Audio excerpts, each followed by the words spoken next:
You were told that being good would protect you, that if you were honest, kind, and patient, the world would eventually reward you for it. But if you've lived long enough, you know that isn't true. You've seen good men lose everything because they refused to play the game. You've seen the quiet, loyal worker passed over for the clever manipulator. You've seen kindness mistaken for weakness. And you've probably wondered at least once if the problem was never the world's cruelty, but your own misunderstanding of how it works. Niccolò Machiavelli understood this 500 years ago. He watched good men fall, not because they lacked virtue, but because they didn't understand power. They believed that being good was enough. It isn't. In a world ruled by advantage, the man who is only good will be used by the man who is strategic. The truth is uncomfortable, but freeing once you accept it. Good intentions don't guarantee safety. They guarantee exposure. Machiavelli never told anyone to be evil. He told them to see clearly, to understand when virtue becomes a trap. Because in a world that punishes innocence, blind goodness is not morality. It's surrender. And if you want to survive that world, you must learn what he called virtue. The courage to be good, but never naive. To understand why Machiavelli saw goodness as dangerous, you need to know the world he lived in. 15th century Florence wasn't a city of peace. It was a chessboard of betrayals, shifting alliances, and sudden executions. One week you served a noble family, the next you were imprisoned for being loyal to them. Machiavelli wasn't born a prince. He was a civil servant, a man in the middle of chaos, trying to understand why the same virtues that priests preached often led to ruin in politics. He wrote The Prince not as a fantasy, but as a survival manual. It's a book stripped of illusions. He looked at the world as it was, not as people wished it to be.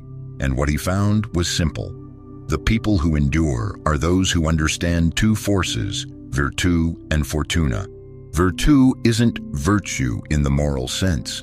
It's strength of character, intelligence, boldness, the ability to shape events instead of being shaped by them. It's the mix of discipline and ruthlessness that lets a man hold his ground when others freeze. Fortuna means luck, the storms and chances life throws at you. You can't control it, but you can prepare for it. Machiavelli believed fortune favored those who were ready to act when opportunity appeared, or to fight when chaos arrived. And then there's the third law, appearance. He saw that in a world driven by perception, being seen as good was often more useful than being good. Because image, not truth, moves people. It earns trust, disarms enemies, and gives time to act. To Machiavelli, morality was valuable, but survival required something more. He wasn't asking men to abandon ethics. He was asking them to grow sharper than the world around them. Because if you don't learn how power works, power will learn how to work through you. Every generation teaches men the same lesson. Be kind, be polite, be patient, and things will work out. It's comforting, but it's also incomplete. Because the world doesn't always reward kindness. It rewards effectiveness. And when goodness isn't paired with awareness, it becomes a weakness waiting to be exploited. Think about the workplace. The good guy is the one who says yes to everything. He stays late, covers for others, cleans up the mess, takes on the work no one wants. He's praised for being dependable, right up until he's ignored for the promotion. The reason is simple. He's predictable. You don't need to promote the man who already gives everything. You only need to keep him believing that one day his goodness will be noticed. And in that illusion, his effort becomes a free resource. Predictability is vulnerability. Once people can predict what you'll tolerate, they start building their comfort around your compliance. They give you praise instead of power, approval instead of opportunity. And slowly, the good man becomes the dependable mule that everyone rides. Respected in words, dismissed in action. Now look at relationships. The man who never sets boundaries confuses patience with love. He thinks tolerance will earn him peace, but it doesn't. It earns him quiet resentment, both his and hers, because without limits, kindness turns invisible. The people around you stop valuing it, and eventually, they stop seeing it. Then there's the hidden cost of being the responsible one. Good men take on debts, not just financial, but emotional. They feel obligated to fix everyone's problems, to protect, to provide, to absorb. It sounds noble, but it drains autonomy. Every yes that comes from guilt is another rope tied around your time and your will. Responsibility without choice isn't virtue, it's servitude dressed as duty. In society, moral labor is a quiet trap. You're told that saying no is selfish, that asserting yourself is arrogance, that asking for fairness is greed. So you learn to overgive. You make peace by carrying more than your share. And one day you wake up realizing that no one asked you to. They simply learned you wouldn't say no. Machiavelli would call that a misreading of power. He understood that most systems, whether political or personal, depend on those who obey without question.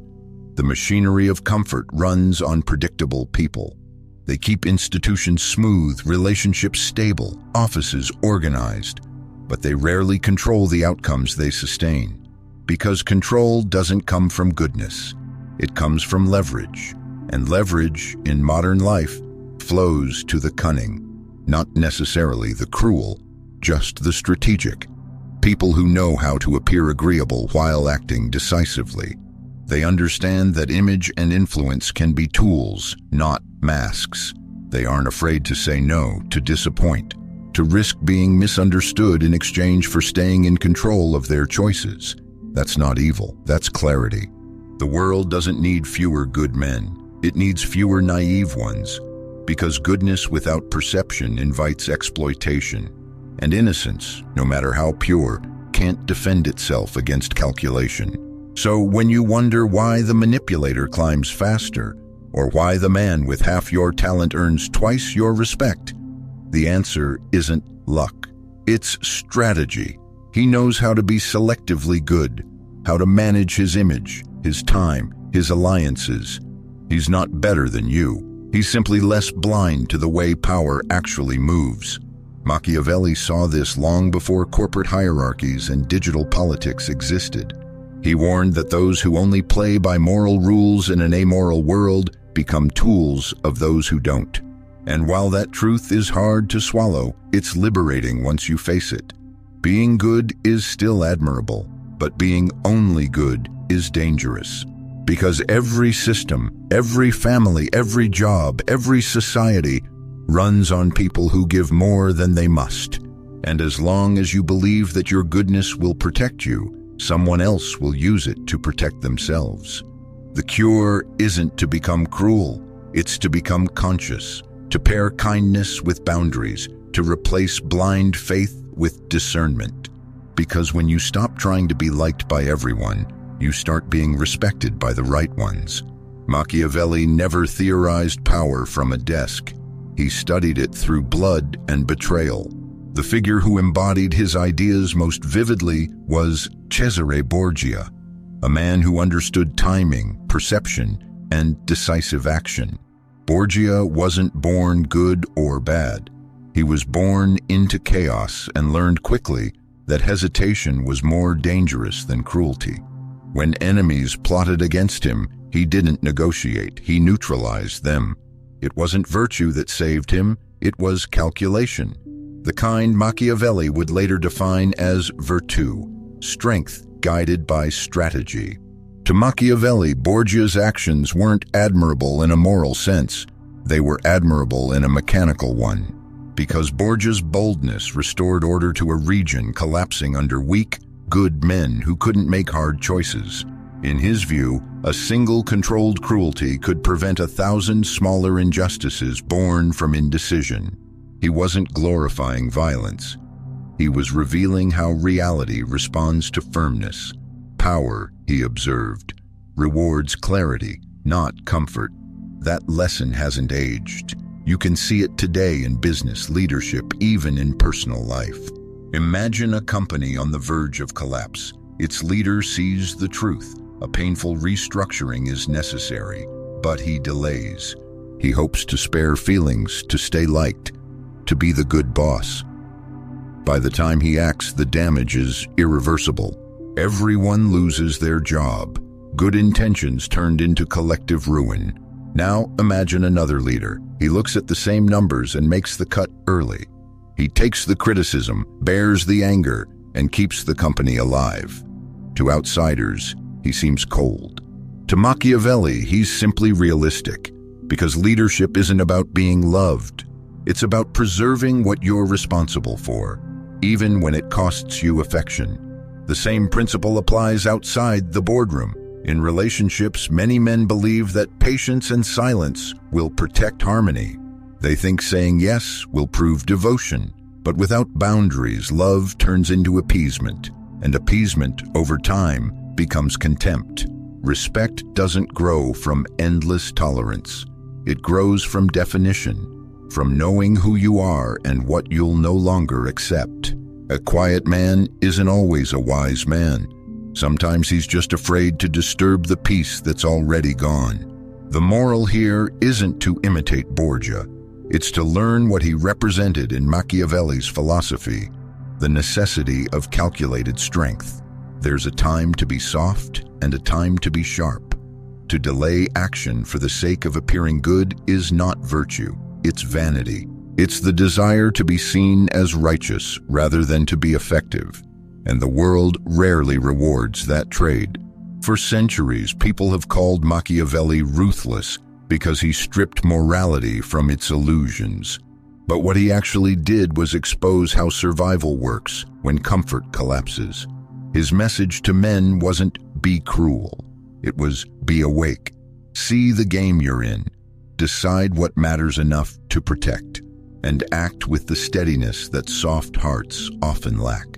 Because history, from Borgia to boardrooms, repeats one truth. The man who hesitates to act because he fears appearing cruel will eventually watch the cruel act without hesitation. The difference between them isn't goodness, it's courage. And that, to Machiavelli, was the highest form of virtue. Machiavelli never believed in blind morality. He believed in virtù, the art of effectiveness. It isn't about being good for the sake of being good, and it isn't about being cruel for the sake of control. It is the discipline to see clearly, to decide with courage, and to act when others freeze in hesitation. Virtù means living with clarity in a world that rewards confusion. It is the strength to protect what matters most, not by preaching virtue but by practicing intelligence. Most men try to be good by intention. Machiavelli would tell them to be good by design. And to do that, they need a framework, a way to channel their strength without losing their integrity. That begins with 4 disciplines: perceive, project, prepare, and perform. These are not tactics to manipulate others. They are the structure of inner power, the foundation that keeps goodness from being turned into weakness. The first pillar is perceive, understanding the game you are in. Most men lose not because they lack strength, but because they misread the field. They assume everyone plays by the same rules: honesty, fairness, and respect. But that is not how the world works. Some play to win, some play to feed. If you want to survive, you must first learn who is playing which game. Start by looking around you, at work, in your friendships, in your family. Who energizes you and who quietly drains you? Who respects your time and who treats it as endless? Every relationship is an exchange. And if you never measure what is being traded, you will never realize where you are bleeding. Next, look at the roles you have accepted. Write down 3 places where you feel trapped by being the good guy. Maybe you are the one who always fixes the office mess. Maybe you are the peacekeeper at home, or the friend who listens to everyone but is never truly heard. Ask yourself this: is this role serving you or slowly erasing you? Being dependable is admirable, but being endlessly available is self-sacrifice disguised as virtue. Finally, look at leverage, the unseen balance of gain and loss in your relationships. Ask yourself, who benefits when I am always agreeable? Who grows uneasy when I finally say no? The answer will show you exactly where your power has been given away. Perception is the first defense. You cannot build strength in a world you refuse to see clearly. Once you start to see, you begin to understand. And once you understand, you stop being a pawn in someone else's game. The second pillar is project, learning to manage how you are seen. In Machiavelli's world, appearance was armor. He observed that those who controlled perception controlled events. And in today's world, that truth has only grown stronger. Being perceived as strong often matters more than being strong in silence. This does not mean pretending to be someone else. It means mastering what you reveal. The man who tells everyone everything becomes predictable. The man who shares selectively becomes trusted and respected. You control the story others tell about you by deciding what you make visible. The next time someone asks for an immediate yes, replace it with, "I'll think about it." That single sentence buys you time, and time is leverage. Speak with respect, but never with apology. Set clear rituals that define your boundaries, like not answering work calls after a certain hour, or protecting your weekends from endless obligations. When your time has structure, people learn to value it. You do not need to act ruthless to be respected. You only need to be deliberate about what you reveal. Because when you control your image, you protect your energy. And when you protect your energy, you regain control over your life. The third pillar is prepare, building the foundation that protects your freedom to choose. Machiavelli wrote that fortune, or fortuna, favors the man who is ready when chaos strikes. Readiness is not luck, it is structure. It is the quiet discipline that makes independence possible. Most men lose power not because they are weak, but because they are trapped. They depend on approval, a paycheck, or comfort they cannot afford to lose. That is why every act of preparation is an act of liberation. Start with a financial firewall. Build a small emergency fund, 3 to 6 months of stability that no one can take from you. When you are not owned by your bills or your debts, you make decisions from clarity instead of fear. Money is not the goal. Freedom is. Next, build skill stacking. Do not chase endless learning. Focus instead on combining a few strong skills that make you hard to replace. The man who is capable across disciplines, communication, strategy, problem solving, becomes the man who cannot be ignored. In a world where most specialize in obedience, versatility is power. Then declare your principles. Speak them out loud, not to impress, but to define the line you will not cross. Say it clearly. I do not do unpaid overtime. I do not reward disrespect. I do not trade time for guilt. When your values are public, your boundaries stop being personal. They become visible rules of engagement. Preparation turns rejection into choice. When you have a foundation, saying no is not rebellion, it is management. It means your world does not collapse when you stop trying to please everyone. That is the beginning of real authority. Quiet, calm, unshakable. The fourth pillar is perform, the ability to act with precision when it counts. Virtue is not endless motion, it is decisive motion. Most men hesitate because they confuse being good with being harmless. But harmlessness is not goodness. It is avoidance disguised as virtue. Action must be calculated. There are moments when kindness must give way to clarity, when hesitation causes more harm than resolve ever could. Sometimes the hard choice, to confront, to cut off, to end, is the most moral one you can make. Machiavelli called this calculated cruelty, not malice, not revenge, but the courage to do what is necessary, cleanly and quickly, to prevent greater decay later. The surgeon's hand, not the tyrant's fist. Timing matters as much as strength. Strike too early and you invite chaos. Wait too long and the moment dies. Power is not about constant aggression. It is about rhythm. Knowing when to move, when to wait, and when to disappear. Even retreat, when done strategically, is a form of power. And when the moment comes, use leverage. Whatever tools you have, knowledge, experience, network, or capital, combine them to amplify your actions. A single, well-timed move can do more than years of quiet effort. Fortune, as Machiavelli said, is like a river. You cannot stop it, but you can build banks to guide its flow. Virtue, in the end, is not about domination. It is about alignment, aligning thought, timing, and action. Perceive, project, prepare, perform. These 4 steps are not philosophies, they are muscles. Practice them, and your goodness gains form. Virtue does not replace virtue, it protects it. It gives moral strength a spine so it cannot be bent by manipulation or fear.